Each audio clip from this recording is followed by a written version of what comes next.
Magandang gabi sa ating lahat, sa mga SK Chairman, SK Official, Barangay Chairman, and SK Barangay Kagawad.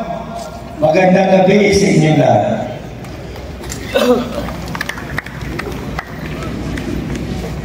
Tanungin ko lang kayo. Kayo mga kababayan dito sa bayan ng Taguig. Ilan taon na tayo hindi nagkaroon ng gobernador dito sa bayan ng Taguig? Sa First District. Di ba? Matagal na. Kayo ba hindi proud na kababayan nyo na magiging gobernador dito sa bayan ng Taguig? Dapat maging proud tayo. Ako, nung araw, si Governor Isidoro Castro, proud na proud ako. Maski na bata pa lang ako. Dahil kababayan ko ang magiging gobernador dito sa ating lalawigan ng Tarlac. Tagapangiti. Di ba? Kailangan proud kayo. Pero merong ayaw na sabihin. Baka sabihin, naninira na naman ako. Basta sila mahal ko. Basta sila mahal ko. After ng eleksyon, nagtagumpay si Max Rojas at si Mayor Ben Rojas. Kami ang lalapit sa kanila. Kakalimutan namin yung mga nangyari nitong eleksyon. Hindi naman magkakaganon ang pamilya namin kung hindi sa kagagawan ng mga yan. Dito nga sa bayan ng Taguig, anong nagawa nila? Bakit? Meron ba silang naitulong kahit na 5 domin dito sa auditorium? Wala. Diyan sa gymnasium, meron bang naitulong ang mga yan? Wala. Tingnan ninyo, pati ang nagmamahalang pamilya, winasak nila. Dahil kung hindi kakampi yung kamag-anak ko sa kanila, hindi makakapag-renew ng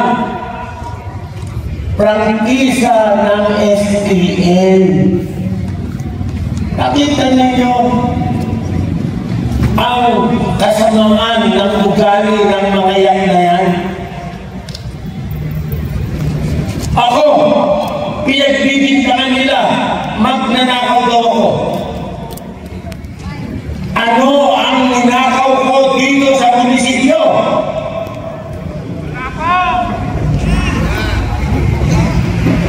Meron bang magnanakaw na mabibigyan ng pinakamataas na parangal sa buong Pilipinas? Hindi ba sampal sa kanila yan? Dahil nga nakasama nila si Charo. Kayo ba naniniwala magtatakaw ako? Kayo mga barangay chairman, magnanakaw ba si Max? 2013 pa lang, ginagasusan mo na yung mga barangay ninyo. Pag may namatay, sagot ko. Pag may pesta, sagot ko ang orkestra. Pati si Joe Caranto, binamay nila, pinayaman ko rin itong si Joe Caranto. Tingnan ninyo. Magnanakaw ba? Ilang beses na nakatanggap ng Seal of Good Local Governance. Di ba? Tapos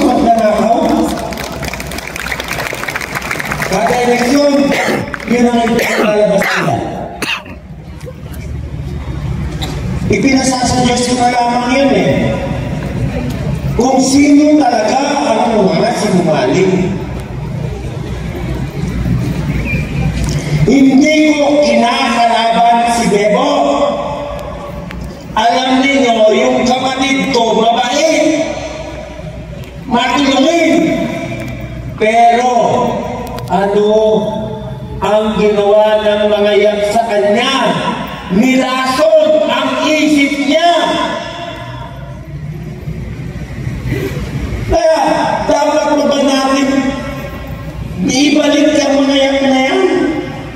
Sinasabi nila, dito sa paligid, matatalo ko. Itataya ko lahat. Napakaganda ng ginawa ko. Kaya ba naniniwala na yung inyong kababayan matatalo dito sa bayan ng paligid? Sinasabi ko sa kanila, nananaginip sila ng gising.